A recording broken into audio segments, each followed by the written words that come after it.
Good evening, everyone. Before I start, I would like you to keep in mind that when I mention the workshop exercises, there are certain questions that will take you some time to answer. So don't feel like you're falling behind. If you need, jot down 2 or 3 words, which will act as a placeholder to help you remember and finish your answer in full after this talk. Or you can fill out your answers during the question and answer portion of the workshop. I'm so grateful you're here, and I'm honored to walk with you through something that has the power to reshape your entire future. Session 1.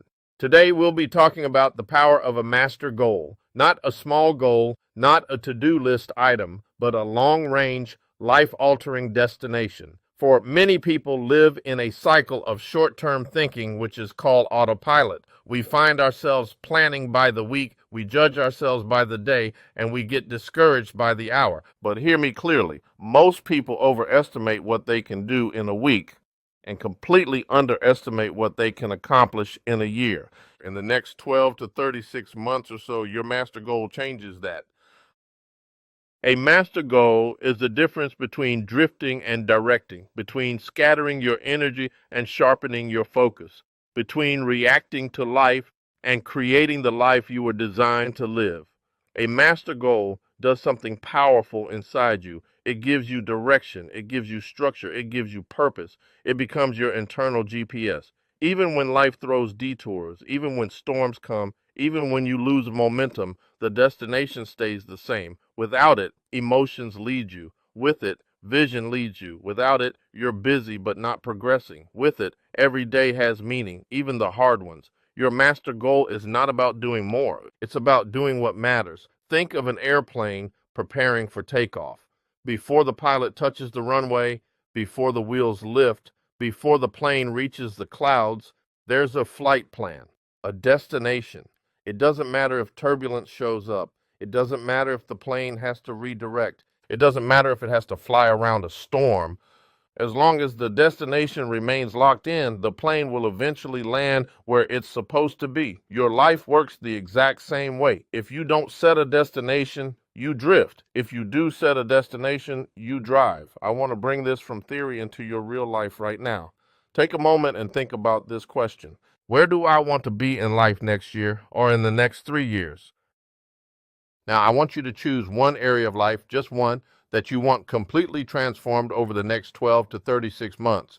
It could be anything you're passionate about or a specific improvement you want to make. I chose to find truth in life as my first master goal. Long story short, on the morning of November 7th, 2002, my brothers and I were heading to school. We came around a bend, hit a patch of black ice, slid into oncoming traffic, and slammed into an industrial truck. The impact broke my neck, paralyzing me from the neck down. For years, I fought through depression, redefining myself. I then became a life coach. I created AdversitysHope in attempts to help people acknowledge, articulate, apply, and achieve a master goal. You can choose any subject that brings a positive purpose to your life, but seriously consider selecting a master goal that pulls at your heart the most. From my experience, I've found that the process between acknowledgement and applying your master goal comes easy, like second nature. So next, go to your workshop exercise and write what stage you're in. Ask yourself 2 deep questions. In short, how will this goal change your life for the better? Look for the emotional truth behind the goal, because if your why is weak, your discipline will be weak. Who will this serve? Because every great goal touches more than just you. It can reach your future self, your children, your spouse, your clients, your community. Purpose multiplies when it serves people. For example, your autopilot. Realize your life is already moving in a direction right now. Everyone has an autopilot mode, a routine, a rhythm. The problem is, most of us are flying toward a destination we never chose. So here's the key. Redirect your destination and your weekly process will follow.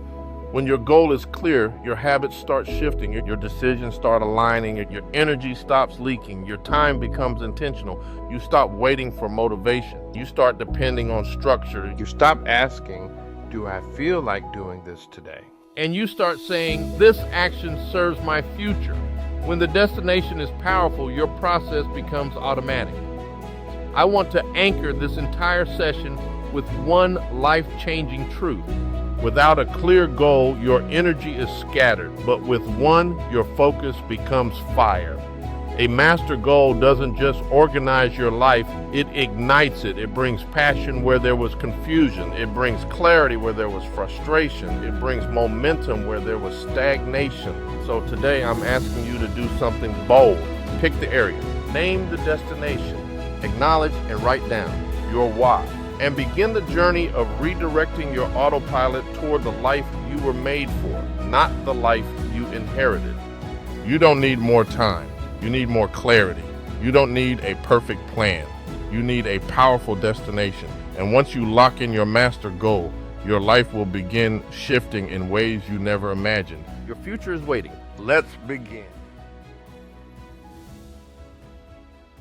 2. Finding purpose in pain. Fam. This session is personal, it's real, and it's sacred because pain is the one classroom every single one of us has sat in, but very few understand. Pain is not random. Pain is a teacher. Pain is a refiner. Pain is a classroom for character. But most of us were never taught how to listen to pain, how to learn from pain, or how to grow through pain. We were only taught how to escape it. Here's the truth. In my worldview, before God promotes you, He prepares you.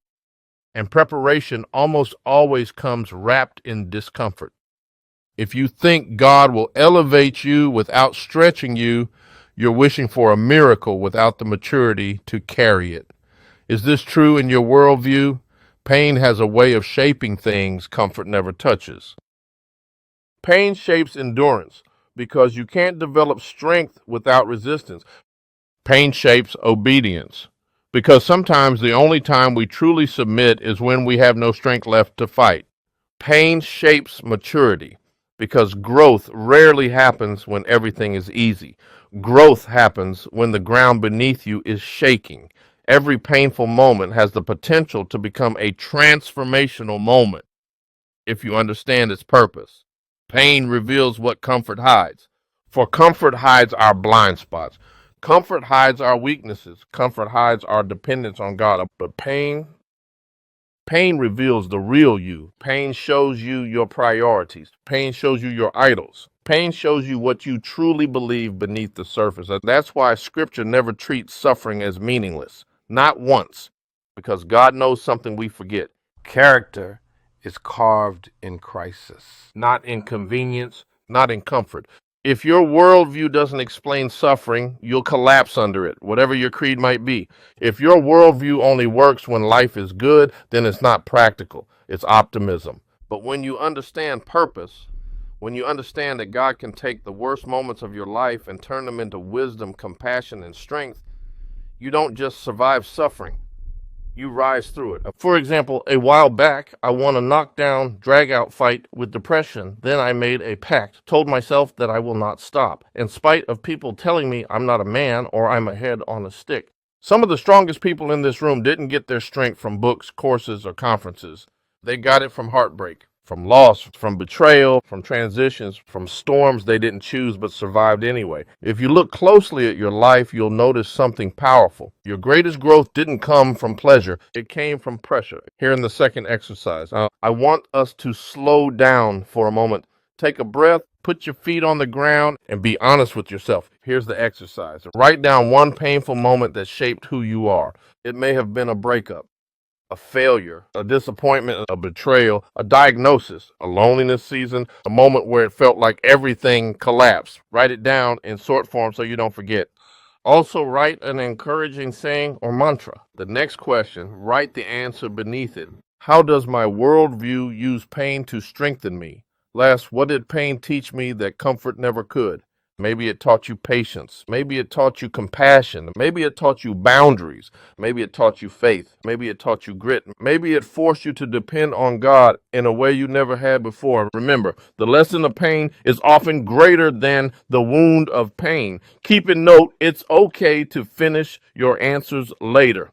As we wrap this session, I want you to hold on to this truth. Pain may have visited you, but it does not define you. Pain may have shaped you, but it does not limit you. Pain may have refined you, but it will not destroy you. You're not here today because you haven't suffered. You're here because suffering didn't stop you. And as you continue this journey, keep this line close. Character is carved in crisis. Let God finish carving you. Let God refine you. Let God form the version of you that only pain could reveal, because on the other side of this season, there is purpose, there is power, and there is promotion. Here in the second exercise, I want us to slow down for a moment. Take a breath, put your feet on the ground, and be honest with yourself. Here's the exercise. Write down one painful moment that shaped who you are. It may have been a breakup, a failure, a disappointment, a betrayal, a diagnosis, a loneliness season, a moment where it felt like everything collapsed. Write it down in short form so you don't forget.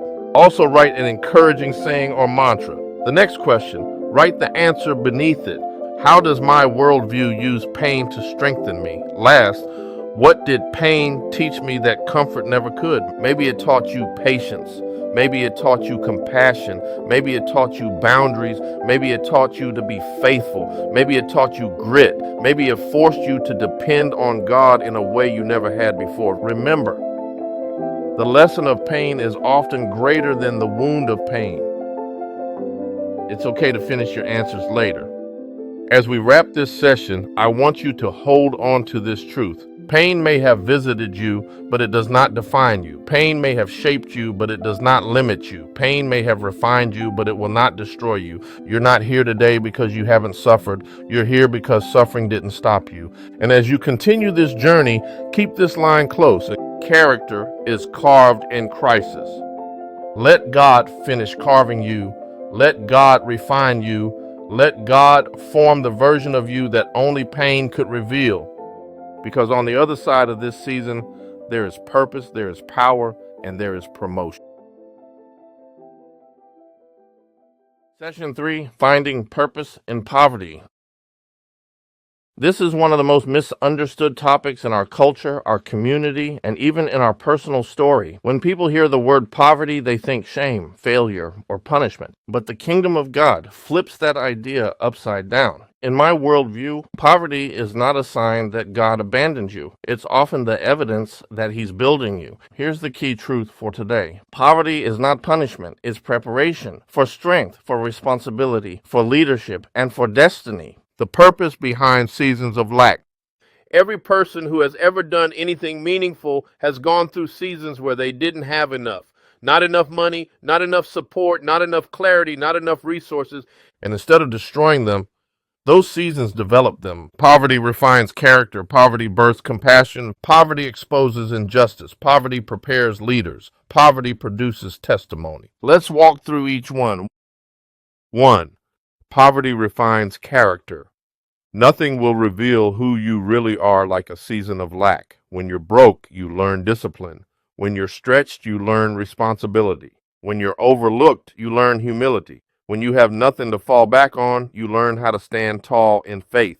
Lack doesn't make you weaker, it makes you focused. It strips away entitlement, it kills pride, it exposes excuses, it sharpens your mindset. Some of the most refined people you'll meet didn't get polished in luxury, they got polished in limitation. 2. Poverty births compassion. People who have known struggle are often the ones who serve with the most heart. Why? Because when you have felt the sting of lack, you become the kind of person who notices others who are lacking. Compassion is rarely born in comfort. It is almost always born in struggle. Your lack gave you a lens. Your struggle gave you sight. Your story gave you a heart that cares. 3. Poverty exposes injustice. When you're living in abundance, you don't always see who's being mistreated. But when you've lived through poverty, when you've experienced systems failing you, opportunities bypassing you, or people dismissing you, you start to recognize injustice clearly. You see unfairness. You see broken systems. You see the people society overlooks. Poverty sharpens your spiritual and social discernment. It gives you a voice for the voiceless. It gives you the courage to say, this isn't right, because you've lived it. 4. Poverty prepares leaders. In my worldview, almost every great leader started in lack. For example, Joseph in a pit, Moses in the wilderness, David in the pasture, Ruth in the fields, Jesus himself born in a manger. God uses scarcity to train leaders. Poverty teaches resourcefulness. It teaches strategic thinking. It teaches gratitude. It teaches reliance on God, not on status. A leader forged in scarcity becomes a leader who cannot be shaken by success. 5. Poverty produces testimony. The most powerful stories you will ever tell, the stories that bring people hope, the stories that keep people alive, are the stories born from seasons of lack. Your testimony doesn't come from the comfortable chapters. It comes from the nights you cried, the days you stretched, the meals you skipped, the moments you wondered if God saw you. Those seasons became your proof. If God sustained you, then He will sustain you now. The key line. So before we move into the exercise, I want you to speak this truth to your own heart. Poverty is not punishment, it's preparation for who you're becoming, preparation for what you're carrying, preparation for the influence God is trusting you with. The exercise. Now I want us to pause, breathe, and reflect. Take a moment and identify one scarcity season from your past. It could be financial, it could be emotional, it could be relational, it could be spiritual. A time when you didn't have enough of something you desperately needed. Once you have it in mind, now complete this sentence. Because I lacked blank, I learned blank. Because I lacked support, I learned strength. Because I lacked money, I learned discipline. Because I lacked guidance, I learned wisdom. Because I lacked love, I learned how to love others deeply. Whatever it is, write it honestly. You'll find that lack didn't leave you empty, and it left you equipped. As we close session 3, I want you to carry this reminder. Scarcity didn't steal your value, it shaped your value. Poverty didn't take your purpose, it clarified it. Lack didn't break you, it built you. Never be ashamed of the seasons where you struggled. They were classrooms, forging the strength you walk in today. And the testimony you carry now will become someone else's survival guide later. Remember, poverty is not punishment, it's preparation, and you are walking proof.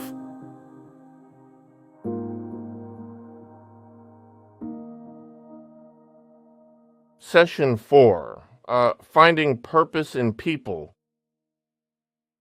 Whether we admit it or not, every one of us has been shaped by people, inspired by some, wounded by others, stretched by a few, transformed by many. In my worldview, people are God's classroom. God uses relationships, the good ones, the hard ones, the confusing ones, to shape who we become, to sharpen our character, and to prepare us for destiny. Every person carries a piece of God's plan. Every single person in your life serves a purpose. Some people come to bless you. Some come to break you. Some come to teach you. Some come to test you. Some come to wake you up. And some come to push you into the next level of your calling.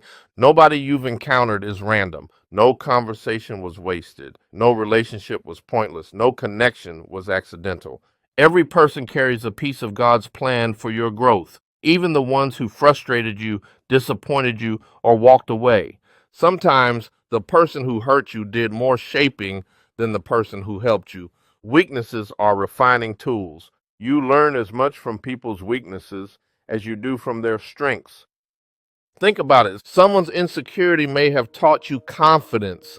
Someone's selfishness may have taught you boundaries. Someone's inconsistency may have taught you discipline. Someone's dishonesty may have taught you truth. Someone's absence may have taught you how to show up. Weakness doesn't just expose them, it refines you. Relationships are mirrors and chisels. Relationships are mirrors, they show you yourself. People reflect your triggers, your habits, your patterns, your blind spots, your strengths, and your growth areas. But relationships are also chiseled. They shape you. A good friend chisels your character. A mentor chisels your mindset. A spouse chisels your maturity. A child chisels your patience. A difficult person chisels your humility. God often uses people the same way a sculptor uses tools, striking, carving, and shaping until something beautiful emerges. People heal, teach, and restore. People are instruments in God's hands. A conversation can heal you, a hug can restore you, a rebuke can correct you, a friend can lift you, a leader can guide you, a stranger can awaken you, a loved one can transform you. Some of the deepest healing you've ever experienced came through a relationship.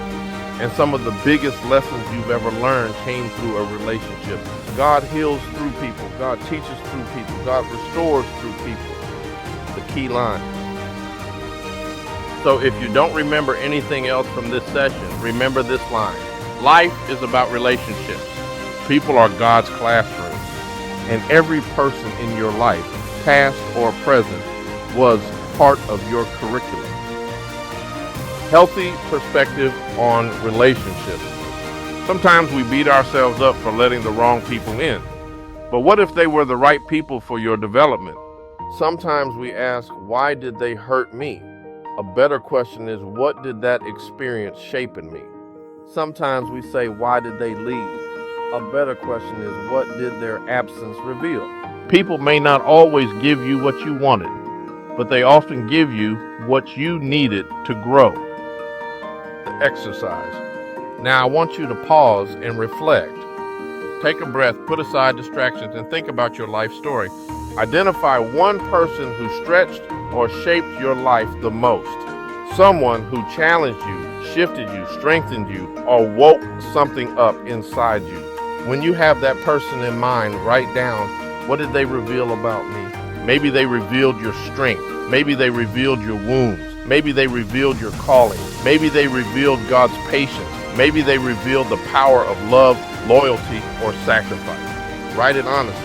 Peace turns conflict into ministry. Peace doesn't run from conflict. Peace transforms conflict.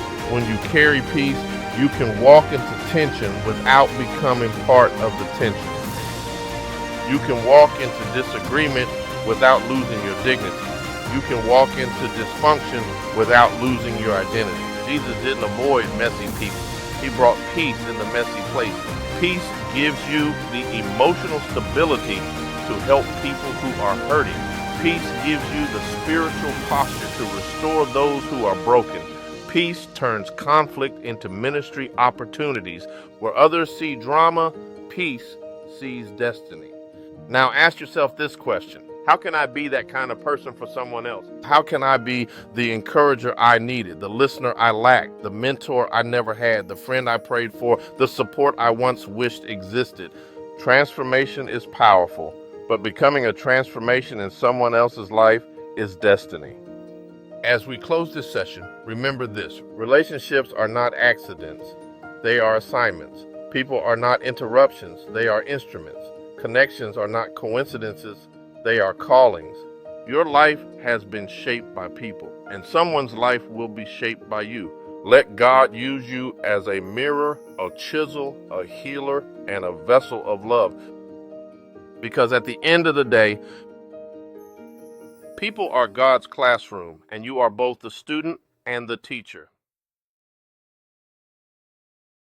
Session 5, Finding Purpose in Peace.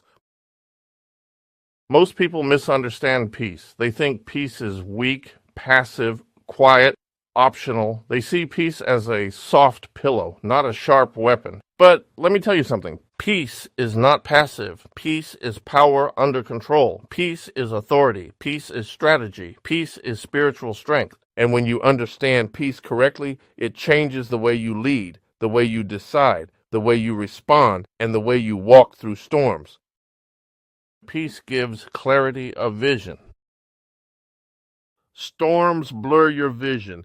Fear narrows your vision. Stress distorts your vision. Anxiety fogs your vision. But peace clears your sight. You can't hear God in panic. You can't see direction in chaos. You can't build destiny while anxious. Peace sharpens your inner focus. Peace lifts the fog. Peace makes the next step visible. Some of the breakthroughs you've been praying for aren't waiting on more effort.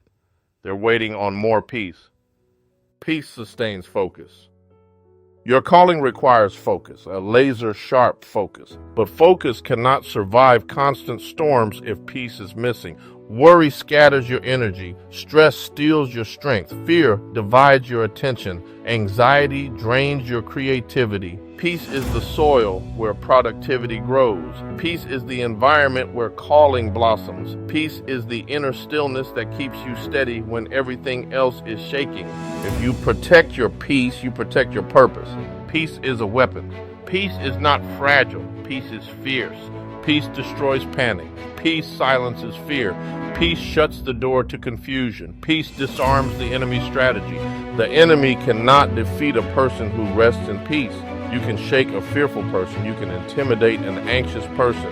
But you cannot move a person who is anchored in peace. Peace is spiritual armor. Peace is mental strength. Peace is emotional stability.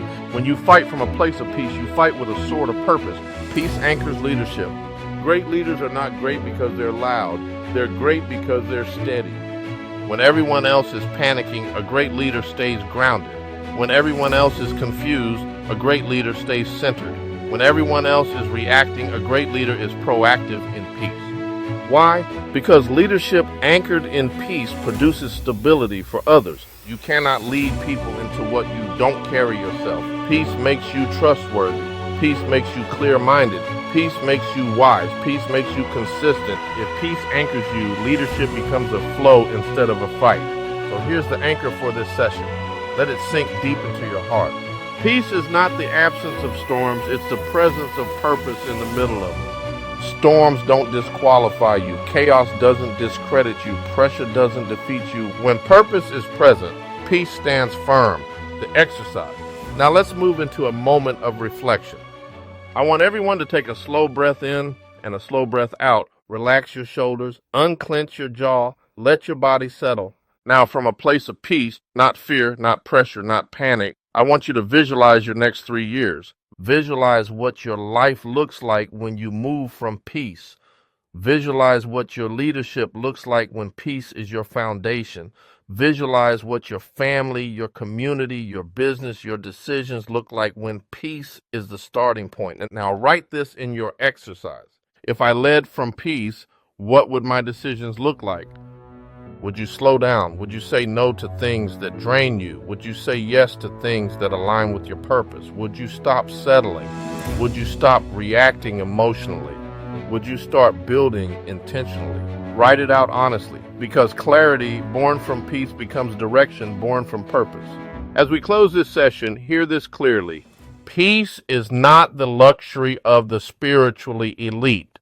Peace is the inheritance of everyone with a sound worldview. Peace is your power. Peace is your protection. Peace is your posture. Peace is your advantage. Walk with peace. Lead with peace. Decide with peace. Build with peace. And when the storms come, and not if, but when, you will not be moved, because peace is not the absence of storms. It's the presence of purpose in the middle of it. Session 6, Design Your Master Goal.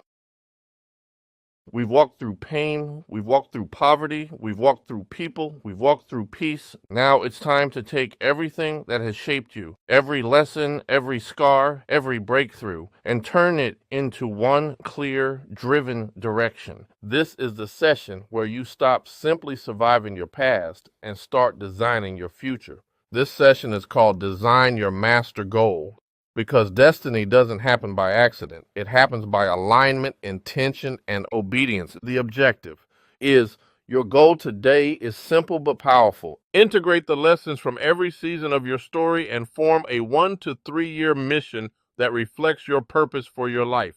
A goal that is not emotional hype, not wishful thinking, not vague inspiration, but a grounded, mentally, physically, and spiritually led, anchored direction. A master goal that unites your energy, your habits, your calling, and your identity. Step 1, define. What do you want to accomplish in 1 to 3 years? I want you to get brutally clear and painfully honest. What do you want your life to look like in the next 12 to 36 months? Do you want to start a business, write a book, stabilize your home, enter your calling, break a generational pattern, transform your health, deepen your relationship with God, acquire a degree or certification, strengthen your marriage, become debt-free, launch a ministry, expand your influence, etc.? This is not about ego. This is about obedience. A plane can't take off without a destination. A race can't begin without a finish line. And we can't walk in purpose without a master goal. Step 2, find the thread. How has each season prepared you? Now, I want you to look at your life not as random chaos, but as stages of preparation. Your pain taught you resilience. Your poverty taught you reliance. Your people taught you wisdom. Your peace taught you clarity. Together, they form the thread of your calling. For example, daily meditation, prayer, or scripture reading, 30 minutes of skill development, a weekly financial discipline, a health routine, a relational practice, a leadership focus, a business step, a community commitment. These are not random habits. They are stepping stones, because vision without habits is fantasy, but vision with habits becomes momentum. Step 4, name your why. Who will this goal serve beyond you? Your master goal can't be self-centered. It must be purpose-centered. Ask yourself, who will benefit if I become who my worldview is calling me to be? Maybe it's your children. Maybe it's your spouse. Maybe it's your clients. Maybe it's your community. Maybe it's the next generation. Maybe it's people trapped in the very pain you once endured. Purpose becomes powerful when it becomes bigger than you. You are not just designing a goal. You are designing a legacy. The declaration. Now, I want you to prepare yourself, because this is a moment of alignment. Put your hand over your heart and speak this with authority. This is my master goal. I was shaped for this through my pain, my poverty, my people, and my peace. I will stay faithful until I see it fulfilled. Say it again. I will stay faithful until I see it fulfilled. Faithfulness is what turns a goal into a testimony. Optional spiritual anchors. If you want a foundation for your goal, meditate on understanding, knowledge, and wisdom. Here's an example. Romans 8:28, God works all things together. James 1:2-4, trials develop maturity. 2 Corinthians 12:10, weakness makes room for God's power. These verses remind you that your story was already preparing you for your assignment. Optional addition, you can also add a visual board, a purpose wall that shows where you're going, a community pledge, pair up with a group or someone for support and accountability, a faith reflection, write a pact, a prayer or scripture for your master goal. These additions amplify your commitment and strengthen your follow-through. As we close, hear this clearly. You are not walking into your future blindly. You're walking with intention. You're walking with clarity. You're walking in your worldview. Your master goal is not just a plan. It's a response to a calling. And when you align your story with your purpose, heaven aligns resources, relationships, and opportunities to match it. So today, design your master goal boldly, because your next 1 to 3 years are not happening by accident. They are being shaped by faith, by preparation, by discipline, and by obedience. And remember, this is my master goal. I was shaped for this through my pain, my poverty, my people, and my peace. They are being shaped by faith, by preparation, by discipline, and by obedience. And remember, this is my master goal. I was shaped for this through my pain, my poverty, my people, and my peace. I will stay faithful until I see it fulfilled. Your future is ready. Now go design it. As we come to the end of this workshop, I want to speak directly to your spirit. You did not arrive here by accident. You were led here, shaped here, and strengthened here. We walked through pain and you discovered purpose. We walked through poverty and you discovered resilience. We walked through people and you discovered identity and calling. We walked through peace and you discovered power under control. And today you designed a master goal that aligns your past, your faith, and your future. This moment is more than information. It's transformation. Your story has been preparation. Everything you've survived was preparing you for this season. Not one tear was wasted. Not one loss was wasted. Not one lesson was wasted. From your pain, God pulled strength. From your poverty, God pulled wisdom. From your relationships, God pulled maturity. From your storms, God pulled peace. And from all of it, God pulled a calling. This is your turning point. You are not the same person who walked in this workshop. Your mind is clearer. Your purpose is sharper. Your purpose is activated. You now have a master goal. Not just a dream, but a direction. Not just hope, but a plan. Not just intention, but identity. And hear me, when clarity meets faith, destiny begins to move. Stay faithful to the process. I'm not asking you to be perfect. I'm asking you to be faithful. Faithful to the habits you name. Faithful to the future God is calling you into. Faithful to the transformation that started in this room. Your master goal will stretch you, but it will also elevate you. It will require discipline, but it will also reveal who you truly are. Stay faithful, and I promise you, you will see what God can do with a life that refuses to quit. The final declaration. Place your hand over your heart. Repeat this with strength. This is my next chapter. I am prepared for it. I am equipped for it. I am anointed for it. Everything I've walked through has shaped me for where I am going, and I will stay faithful until I see it fulfilled. As you leave today, walk with confidence, walk with clarity, walk with peace, walk with purpose. You are stepping into a future that has been waiting on you. Go build it, go live it, and go become everything God designed you to be.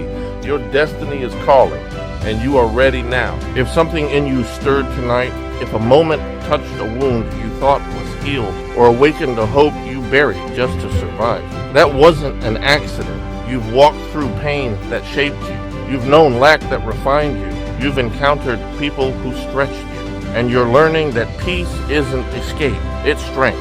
But transformation doesn't end with inspiration.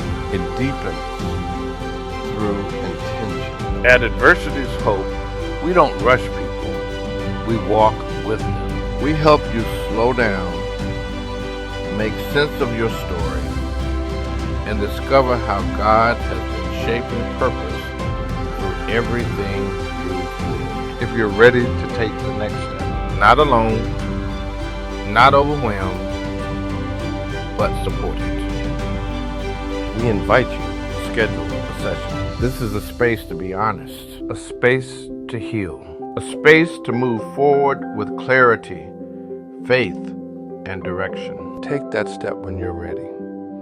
We're here. Schedule your session here.